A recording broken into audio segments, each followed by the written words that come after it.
da Polícia Federal realizaram nesta terça-feira uma operação na casa do ex-ministro da Justiça, Anderson Torres, em Brasília. Da capital federal, reportagem de Paula Lobão. O ministro Alexandre de Moraes, do Supremo Tribunal Federal, determinou nesta terça-feira a prisão do ex-secretário de Segurança Pública do Distrito Federal e ex-ministro da Justiça, Anderson Torres. Para cumprir esse mandado de prisão, a Polícia Federal realizou a operação na casa de Anderson Torres, em um condomínio na área nobre de Brasília. Os agentes da Polícia Federal também cumpriram mandados de busca e apreensão no endereço. Anderson Torres está de férias nos Estados Unidos. Quem recebeu os agentes da PF foi o advogado dele, que ao sair da casa não quis falar com os jornalistas. Ao saber da ordem de prisão, Torres se pronunciou pelo Twitter. Na postagem, ele escreveu: "Recebi notícia de que o ministro Alexandre de Moraes, do STF, determinou minha prisão e autorizou busca em minha residência. Tomei a decisão de interromper minhas férias e retornar ao Brasil. Irei me apresentar à justiça e cuidar da minha defesa. Sempre pautei minhas ações pela ética e pela legalidade. Acredito na justiça brasileira e na força das instituições. Estou certo de que a verdade prevalecerá." Depois de deixar o Ministério da Justiça com o fim do governo Bolsonaro, Anderson Torres reassumiu a Secretaria de Segurança Pública do Distrito Federal. Ele era o responsável pela pasta quando houve a invasão aos prédios do Congresso, do Supremo Tribunal Federal e do Palácio do Planalto deste domingo.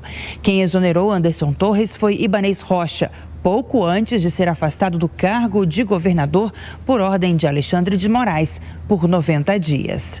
Nesta terça-feira, o interventor federal Ricardo Capelli acusou o ex-secretário Anderson Torres de sabotar a segurança da capital federal nos atos criminosos. Ele teria alterado todo o comando da secretaria e viajado para fora do Brasil.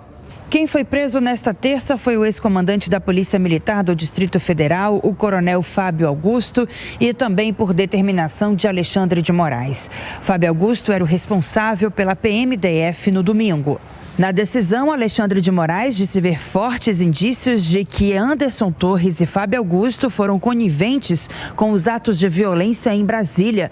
O ministro afirmou que a omissão de autoridades públicas diante das articulações extremistas é potencialmente criminosa e estarrecedora. Alexandre de Moraes também escreveu na decisão que os dois deixaram de agir para conter uma tragédia anunciada e que eles não podem alegar ignorância ou incompetência pela omissão dolosa e criminosa. Enquanto isso, a sede do Supremo Tribunal Federal passa por um trabalho de perícia da Polícia Federal. Agentes estão analisando os estragos causados pelos atos do último domingo em Brasília. Equipe do Ministério da Cultura também esteve no local para avaliar os prejuízos no patrimônio histórico. Reportagem de Berenice Leite. Agentes da Polícia Federal passaram o dia no prédio do STF, invadido e depredado no último domingo. No local, os sinais da depredação ainda são bastante visíveis. Funcionários passaram o dia recolhendo móveis e objetos arrancados de dentro do local e atirados na Praça dos Três Poderes. Até uma das tradicionais cadeiras do plenário da Corte continua do lado de fora. Do lado de dentro, o cenário não é diferente.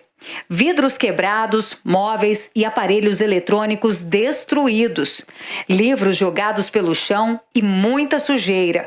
O ministro Gilmar Mendes esteve no STF para conferir a dimensão dos danos. Na saída, fez um apelo para que as cenas de domingo em Brasília não se repitam mais. Sem palavras. Sem palavras. Como que chegamos a esse ponto? Temos que fazer tudo para evitar que isso nunca mais se repita. Quem também esteve no STF foi Leandro Graz, confirmado pela ministra da Cultura, Margarete Menezes, para assumir a presidência do Instituto do Patrimônio Histórico e Artístico Nacional, o IPHAN.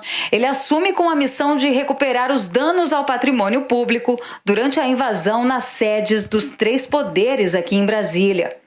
O IPHAN é o órgão responsável pela preservação e divulgação do patrimônio material e imaterial do país. E nesse momento será essencial para o levantamento do prejuízo causado no último domingo. A destruição do patrimônio público causou um prejuízo de ao menos 8,5 milhões de reais. Quinta-feira é que vão ser entregues a nós toda a finalização desse levantamento, né? É claro que nós vamos usar todas as possibilidades que forem possíveis a partir do momento da dimensão de quanto será o custo disso, para haver essa reforma toda dos palácios, das obras de arte, né? Realmente uma falta de sensibilidade muito grande. O Planalto informou que não é possível ainda ter um levantamento minucioso de todas as pinturas, esculturas e peças de mobiliário destruídas, mas a avaliação preliminar feita pela equipe responsável aponta diversos estragos em peças icônicas do acervo. O novo presidente do IPHAN, inclusive, já anunciou alguns nomes para integrar a sua equipe.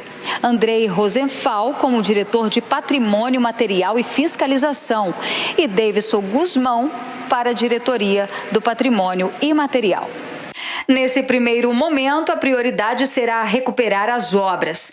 Além das edificações, foram destruídas obras de Di Cavalcante e Alfredo Seschiati, que fazem parte do acervo da capital federal. Além disso, o Graff disse que, após esse trabalho de recuperação, o próximo passo será fortalecer a política do patrimônio cultural, valorizando os quadros técnicos e até mesmo criando um plano de carreira para os servidores da cultura.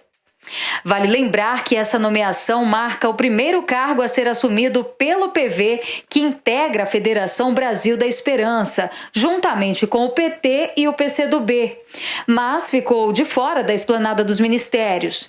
Leandro já foi deputado distrital e foi candidato do presidente Lula ao governo do Distrito Federal. Porém, foi derrotado ainda em primeiro turno por Ibanez Rocha, governador afastado pelo ministro Alexandre de Moraes, do STF, por suposta omissão nos atos de vandalismo no último domingo. Nas redes sociais, o ex-deputado distrital agradeceu Lula e também a Margarete Menezes.